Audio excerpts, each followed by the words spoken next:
OTT 시장의 급성장 속에 국내 유료 방송은 생존의 갈림길에 놓였습니다. 방송 광고 시장 위축, 그리고 제작 단가 상승 등 수익성이 악화된 유료 방송사들의 제작 수요도 감소하는 추세인데요. 이러한 상황 속 유료 방송이 생존하기 위한 전략은 무엇인지 알아보겠습니다. 구독경제전략연구센터 전호겸 센터장님 모셨습니다. 안녕하십니까? 반갑습니다. 네, 반갑습니다. 네, OTT 시장이 성장을 하면서 IPTV 같은 유료 방송사들이 설 자리가 없어지고 있습니다. 먼저 가입자 수나 매출 측면에서 현 상황을 좀 정확히 짚어봐야 될 것 같은데요. 지난 26일에 24년도 방송시장 경쟁 상황평가 결과가 발표가 됐습니다. 구체적으로 어떤 상황인지 좀 알려주시죠. 예, 맞습니다. 최근 방송통신위원회가 발표한 2024년도 방송시장 경제상 평가에 따르면 2023년 유료 방송 가입자 수는 3,629만 명으로 전년 대비 0.01% 증가에 그쳤습니다. 그러니까 이전 몇 년간의 성장세에 비교하면 굉장히 둔화된 수치거든요. 그러니까 사실상 현재 성장이 멈춘 거죠. 그리고 방송사업 매출액 또한 7조 2,328억 원으로 전년 대비 0.4% 증가에 머물렀습니다. 특히 IPTV 3사 계열사가 전체 유료 방송 가입자의 86.8%, 매출의 91.4%를 차지하면서 시장을 과점하고 있는 상황입니다. 이런 정체의 주요 원인은 OTT 시장의 급성장 때문인데요. 시청자들은 넷플릭스, 티빙과 같은 국내 OTT 플랫폼을 통해 원하는 콘텐츠를 언제 어디서나 편하게 시청할 수 있게 되면서 유료 방송의 매력이 사라진 거죠. 전체 방송 채널 시청 시간은 2020년을 정점으로 지속적인 감소 추세인데요. 2023년 하루 평균 개인의 TV 시청 시간은 121분으로 최근 3년간 24.8% 감소했습니다. 그러니까 시청자들이 방송 시간이 줄다 보니까 자연스럽게 광고주 입장에서는 방송 광고를 줄일 수밖에 없잖아요. 그러다 보니 방송 광고 시장도 전년 대비 18.5% 감소한 2조 3,574억 원을 기록하며 유료 방송 사업자들의 주요 수익원이 위축되고 있는 상황입니다. 네. 해외 OTT에서 여전히 K 콘텐츠 수요가 증가하고 있음에도 국내 OTT나 또 국내 방송사의 제작 수요가 감소하고 있는데 이게 아까 말씀하셨던 수익성 악화 이런 것들 때문일까요? 맞습니다. 방송 사업자와 OTT 사업자의 2023년 드라마 공급 개수는 112개로 전년 대비 17.6% 감소하였고요. 방송 사업자의 외주 제작 시간은 전년 대비 15.8%나 감소하였습니다. 그러니까 이러한 현상의 주요 원인은 제작비 부담과 수익성 때문인데요. 글로벌 OTT는 워낙 막대한 자본력이 있다 보니까 고품질의 콘텐츠 제작에 여력이 있지만 국내 방송사와 OTT는 상대적으로 여력이 적잖아요. 그래서 제한된 예산으로 하다 보니까 경쟁에서 밀리고 있는 게 현실이고요. 또 국내 시장의 규모 한계로 인해 투자 대비 수익을 확보하기 어려운 점도 제작 수요 감소 요인 중 하나입니다. 네, 수익성이 악화된 이런 유료 방송사들이 자구책을 내놓았는데요. 한 곳의 OTT 플랫폼이 아닌 멀티 플랫폼으로 동시 송출을 한다는 겁니다. 이 같은 전략이 단기적으로는 효과가 있겠지만 장기적으로 봤을 때는 오히려 경쟁력이 악화되는 것 아닐까 이런 생각도 들거든요. 어떻습니까? 맞습니다. 최근 유료 방송 사업자들이 콘텐츠를 한 곳이 아닌 여러 OTT 플랫폼에 동시에 공급하는 이른바 말씀하신 멀티 플랫폼 전략을 많이 활용하고 있는데요. 이는 유료 방송 사업자 입장에서 일시적으로는 매출 확대와 콘텐츠 노출 증가를 통한 수익 다각화가 기대될 수 있겠지만 장기적으로 보았을 때는 유료 방송 시장의 경쟁력이 약화되거든요. 사실상 조삼모사인 거죠. 그래서 이는 홀더백의 붕괴에 따른 차별성 약화로 인해 수익성 및 투자 감소라는 악순환의 고리에 빠질 수 있습니다. 이걸 조금 더 자세히 살펴보면요. 네. 첫 번째로 홀드백 붕괴를 가져옵니다.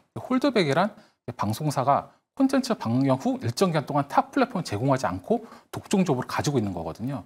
근데 유료 방송은 과거에 이런 홀드백 전략을 통해 독점적인 콘텐츠 제공으로 신규 가입자 유치 및 기존 가입자 유지 효과를 누려왔거든요. 네. 쉽게 말해서 소비자를 낙인하고 있었죠. 하지만 콘텐츠가 다양한 OTT 플랫폼에 이제 동시에 공급되면서 시청자들은 굳이 내가 특정 유료 상품을 봐야 돼? 이런 생각을 할 수 있거든요. 그렇기 때문에 이런 문제 생긴 거고요. 두 번째는 유료 방송 플랫폼의 브랜드 가치 및 차별성이 약화되는 것입니다. 멀티 플랫폼 제공으로 콘텐츠의 소비자 접근성은 많이 좋아졌지만 이는 동시에 플랫폼 간 차별성이 없어지거든요. 네. 그러다 보니 시청자 입장에서는 어디서 보든 무슨 상관이야? 그냥 제 가격 싸거나 좋은 데서 보지 뭐 이렇게 되다 보니까 가격이나 편의성만 보게 되는 거죠. 그러다 보니 자연스럽게 가성비와 편의성이 높은 OTT 서비스로 이동할 수밖에 없는 현상이고요. 세 번째는 콘텐츠 협상의 약화에 따른 수익성 악화 가능성입니다. 그러니까 유료 방송이 여러 OTT에 동시에 콘텐츠를 공급할 경우 개별 플랫폼으로부터 받는 콘텐츠 사용료가 감소하거나 개별 플랫폼과의 콘텐츠 공급 협상력이 약화될 수밖에 없거든요. 이로 인해서 장기적으로 봤을 때는 수익성이 악화될 수밖에 없는 거죠. 네 번째는 콘텐츠 제작과 투자의 감소로 이어질 가능성이 있습니다. 그러니까 멀티플랫폼 전략이 보편화되면 콘텐츠 투자 수익이 분산될 수밖에 없거든요. 그리고 회수 기간이 장기화될 수밖에 없고요. 이러다 보면 사람들이 투자하는데 아무래도 좀 꺼리게 되고 그러다 보면 자연스럽게 국내 콘텐츠 시장의 경쟁력도 약화할 수밖에 없습니다. 그래서 이를 해결하기 위해서는 단순히 이제 콘텐츠를 여러 플랫폼에 동시 공급하는 전략을 벗어나서 독창적이고 차별화된 콘텐츠 확보와 함께 전략적 홀드백 기간에 재조정 등 보다 세밀한 시장 전략을 구축해야 할 필요가 있는 거죠. 네, 수익성이 악화된 유료 방송사들이 멀티플랫폼 전략을 짜고 있고 이로 인해서 하나하나의 플랫폼이 갖는 차별성이 없어지면서 자연스럽게 수익성도 악화되고 또 투자 감소로 이어질 수 있다는 그런 말씀 주셨습니다. 그러면서 국내 토종 OTT는 경쟁에서 밀리게 되고 국내 방송사도 넷플릭스 같은 거대 OTT와 협업을 늘려가는 상황이거든요. 거대 OTT로의 쏠림 현상이 더 심화될 것 같은데 어떻습니까? 맞습니다. 멀티플랫폼 전략은 콘텐츠 접근성을 높이지만 플랫폼 간의 차별성을 약화시키는 부작용이 있거든요. 이로 인해서 토종 OTT는 글로벌 OTT와 경쟁에서 괴석 어려움을 겪을 수밖에 없는데요. 그러니까 특히 방송사들도 이제 생존을 해야 되다 보니까 넷플릭스와 같은 거대 글로벌 OTT와 협력을 강화하고 있죠. 그러니까 이는 콘텐츠의 글로벌 진출에는 도움이 되겠지만 국내 플랫폼 입지에는 약화될 수밖에 없는 거죠. 근데 이게 방송뿐만 아니라 다른 부분에도 전이되고 있거든요. 네. 한 예를 들면 네이버 구독 멤버십인 네이버 플러스 멤버십도 처음에는 국내 OTT 티빙과 제휴를 했어요. 근데 그 다음엔 넷플릭스와 제휴하면서 티빙과의 제휴를 종료해버렸거든요. 그러니까 이런 식으로 단순히 방송을 넘어가지고 다른 사업군까지 전이되고 있는 상황입니다. 그리고 이제 최근에 웨이브와 티빙의 합병이 이야기되고 있는데요. 이건 이제 토종 OTT가 경쟁력이 강화되는 전략으로 볼 수는 있는데 두 플랫폼이 이제 통합되게 되면 콘텐츠와 구독자 결합이 이루어지면서 규모의 경쟁은 실현할 수 있을 것입니다. 근데 이로 인해서 다양한 콘텐츠가 제공돼서 구독자 입장은 좋겠지만 글로벌 OTT를 뛰어넘기는 좀 어렵거든요. 그렇게 단순하게 합병을 넘어서 독창적인 콘텐츠 제작과 차별화된 서비스 전략이 수반되어야 앞으로 국내 토종 OTT가 넷플릭스 등 거대 OTT의 경쟁에서 이겨낼 수 있을 겁니다.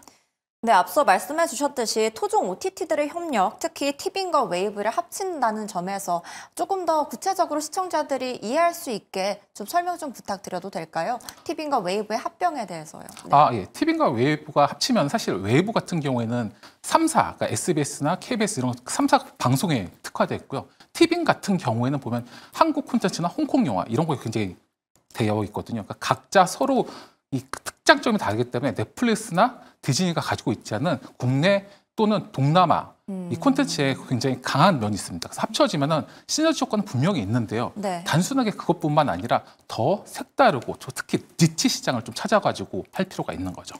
네, 일단 국내 OTT와 관련해서 멀티플랫폼 전략은 그것뿐만이 아니라 좀 독창적인 해결 방법이 필요하다라고 말씀을 해주셨는데 그와 관련해서 한마디만 부탁드려도 될까요? 제 생각에는 저는 개인적으로 제가 사실 모든 OTT를 다 보거든요. 근데 이 OTT 관련돼 가지고 저는 이제 티빙을 하고 웨이브를 좀 자주 보는데 넷플릭스보다. 왜냐면 티빙은 홍콩 영화가 많이 있어요. 저 홍콩 영화를 좋아하거든요.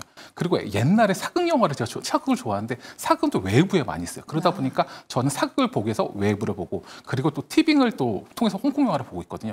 이런 식으로 니치 시장이기 때문에 그 시장을 특화해 가지고 우리 토종 OTT들이 나갈 필요가 있는 거죠. 알겠습니다. 좋은 아이디어인 것 같네요. 네, 그렇다면 우리 방송사들, 이러한 유선 방송사들은 경쟁력을 지키기 위해서 어떤 부분이 일단 개선이 되어야 할지도 부탁드립니다. 크게 5가지 측면에서 볼 수 있는데요. 첫째는 규제 측면에서 불균형 해소가 시급합니다. 유선 방송은 콘텐츠나 편성, 광고 및 운영 관련돼 가지고 다양한 규제를 받고 있거든요. 근데 OTT는 상대적으로 규제에서 자유로운 편입니다. 예를 들어서 유선 방송은 콘텐츠 방영 시 이제 심의를 받아야 하고요. 광고 시간이나 뭐 광고 허용, 중간 광고를 하려고 그러면 뭐 이것저것 관련해서 제한이 많아요. 근데 OTT 같은 경우는 심의 규제나 광고 운영 면에서 자율성이 높거든요. 이러다 보니 자연스럽게 콘텐츠 시장에서 경쟁 우위를 확보할 수밖에 없는 거죠. 둘째는 콘텐츠 사용료 및 거래 구조의 합리적 개선이 필요합니다. 최근 방송 채널 사업자들이 유료 방송사에 콘텐츠 전송 대가 인상을 요구하는 사례가 늘고 있거든요. 근데 사실 지금 유료 방송사도 어렵거든요. 그러니까 사실 올려주기 힘들어요. 부담이 증가되고 있거든요. OTT는 플랫폼의 경우 이제 직접 콘텐츠 투자하거나 아니면 독점 계약을 통해서 자기들 비용을 절감할 수 있지만 유료 방송 이런 게 현실적으로 불가능하거든요. 그래서 따라서 콘텐츠 사용 산정 기준을 방송사 매출 등을 현실적으로 온라인해서 재조정할 필요가 있는 거고요. 셋째는 홈쇼핑 송출 수수료 의존도 개선이 필요합니다. 이게 방통위 자료에 따르면 2023년 기준 유료 방송 사업자의 방송 사업 매출 중 홈쇼핑 송출 수수료 비중은 무려 33.9%에 달하거든요. 굉장히 많은 거예요. 근데 반면 OTT는 홈쇼핑 송출 수수료가 거의 없거든요. 그러니까 유료 방송에서 홈쇼핑에 대한 의존도는 계속 높아지고 있지만 방송 서비스 자체에서 얻는 수익성은 낮아지고 있거든요. 따라서 유료 방송은 홈쇼핑에 대한 의존도를 낮춰야 되고 이 콘텐츠 경쟁력을 중심으로 새로운 비즈니스 모델을 발견해야 될 필요가 있는 거죠. 넷째는 기술 및 사용자 편의성 향상인데요. 그러니까 OTT는 사실 개인 맞춤형 콘텐츠를 주잖아요. 그리고 편리성도 높고요. 근데 유선 방송 그러지 못하다 보니까 최근에 AI를 통해서 맞춤형 추천을 한다든지 편리성을 보완해서 사용자의 콘텐츠 접근성을 높일 필요가 있습니다. 그리고 마지막으로 실시간 콘텐츠 및 지역 밀착형 콘텐츠 강화가 필요합니다. 실시간 뉴스나 비인기 스포츠, WW, 레슬링 같은 거, 지역 맞춤형 콘텐츠 등 OTT가 커버하지 못한 틈새 시장이 분명히 있거든요. 이걸 찾아서 차별적 경쟁력을 확보할 필요가 있고요. 그리고 지역 방송 콘텐츠 활성화에 정부나 지자체가 정책적 지원을 해준다면 지역 경제 활성화, 유료 방송의 경쟁력 강화에 큰 도움이 될 것입니다. 네, 아주 구체적인 해결 방안까지 제시해 주셨습니다. OTT 시장의 급성장 속에서 국내 유료 방송사들의 생존 방안도 잘 모색해야 될 것 같습니다. 오늘 말씀 잘 들었습니다.